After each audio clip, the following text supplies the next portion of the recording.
آج Jammu Kashmir legislative assembly کا دوسرا دن تھا اور آبچری سیشن تھا، اور اس سیشن میں دو ایم ایل اے جو ہیں، ایم ایل اے ترال اور ایم ایل اے بج بہارا، انہوں نے جو ہے سید علی شاہ گیلانی صاحب کو باقی سب لوگوں کے ساتھ ساتھ سید علی شاہ گیلانی کو آبچری سیشن میں شردھانجلی ارپت کی۔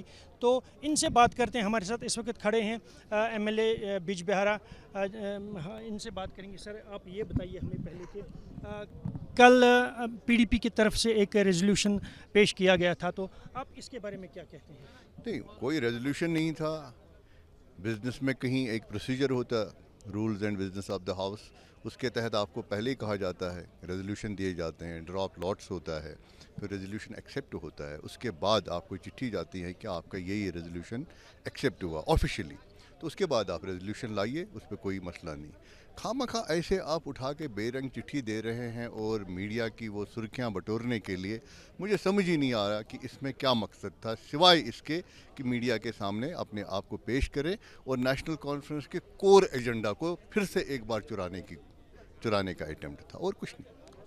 بشیر صاحب یہ بتائیے، آج آبچری سیشن میں آپ نے باقی جو لیڈرز تھے، جن میں اٹل بہاری واجپئی صاحب وغیرہ جو بھی ہیں، ان کو شردھانجلی ارپت کی، ساتھ ہی ساتھ آپ نے یہاں کے ہارڈ کور جو لیڈر تھے حریت کانفرنس کے سید علی شاہ گیلانی، ان کو بھی آپ نے شردھانجلی ارپت کی۔ یہ آپ نے ایسا کیوں کیا؟ ایسا کیوں نہ کریں، وہ تو اس ہاؤس کے ممبر تھے، جہاں میں نے اٹل بہاری واجپئی صاحب کی ڈاکٹرین کو یاد کیا۔ آج بھی وہ ریلیونٹ ہے، آج کے حکمران ان سے ذرا سبق سیکھیں، کس طرح نامساعد حالات کے باوجود یہاں سے گاڑی لے کے لاہور چلے گئے، اور ان کا فیمس کول تھا کہ آپ دوست بدل سکتے ہیں، ہمسایہ نہیں بدل سکتے ہیں۔ جب کشمیر آئے تو ان کو پوچھا گیا کشمیر کے مسئلے کا کس طرح سے آپ حل نکالیں گے، تو ان کا کول آپ کو یاد ہونا چاہیے، انسانیت، جمہوریت اور کشمیریت۔ ہم دیکھ رہے ہیں پچھلے 10 سالوں میں کس طرح سے ان کی دجیاں اڑا دی گئی، تو وہ میں نے یاد دہانی کرائی۔ میں نے پروفیسر چمن لال گپتا صاحب کو یاد کیا، میں نے پروفیسر بھیم سنگھ جی کو یاد کیا، ٹھاکر رندیر سنگھ صاحب کو یاد کیا، ایسے کئی سارے لیڈر، میں نے سیٹھی صاحب کو یاد کیا، جو جموں کے رہنے والے تھے، اور جو کور ان کا جو بی جے پی کے ساتھ تھے۔ لیکن جس وقت ہمارے لیے یہاں زمین تنگ ہوئی 90 میں، جب ہم یہاں سے اٹھ کے بھاگ گئے جموں، تو یہی لوگ تھے جنہوں نے ہمیں وہاں گلے لگایا اور ہماری خبر پرسی کرتے تھے۔ آج ان کا ذکر آیا تو ہم کیا یاد نہیں کرتے؟ اسی طرح گیلانی صاحب کا ذکر ہوا، میرے والد حاجی عبدالغنی ویری کے وہ کلیگ تھے، اسی ہاؤس میں تین بار وہ اکٹھے، 15 سال انہوں نے ایز ایم ایل اے اکٹھے گزارے ہیں۔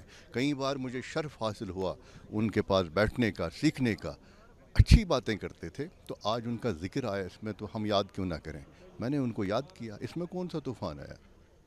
تو بی جے پی کا کہنا ہے، صاف کہنا ہے کہ آپ کو ایسا نہیں کرنا چاہیے تھا، کیونکہ وہ ایم ایل اے کے بعد جو ہیں، اس کے بعد انہوں نے ہارڈ کور جو ہے یہاں پہ لیڈرشپ کا رول اپنایا، تو اس لیے آپ کو ایسا نہیں کرنا چاہیے تھا۔ مجھے کسی نے ایسا نہیں کہا، بی جے پی کے ہمارے جو ساتھی ہیں وہ ہمارے کلیگس ہیں، کسی نے ایسی بات نہیں۔ آپ کہہ رہے ہیں مجھے، نمبر 1، نمبر 2، وہ اس ہاؤس کے ممبر تھے، جب تک ممبر تھے تب تک ان کا رول ویسا تھا، تو مجھے نہیں لگتا کہ آپ لوگ اس کو ہائپ بنانے کی کوشش کرتے ہیں۔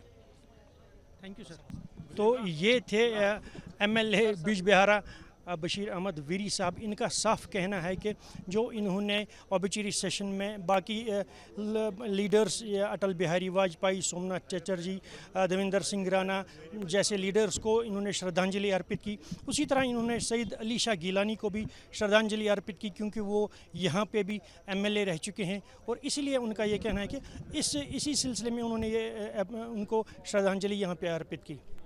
محمد یونس، نیوز نیشن، سری نگر۔ نیوز نیشن اب واٹس ایپ پر خبروں کے تازہ اپڈیٹ کے لیے نیوز نیشن کے اس QR کوڈ کو سکین کریں۔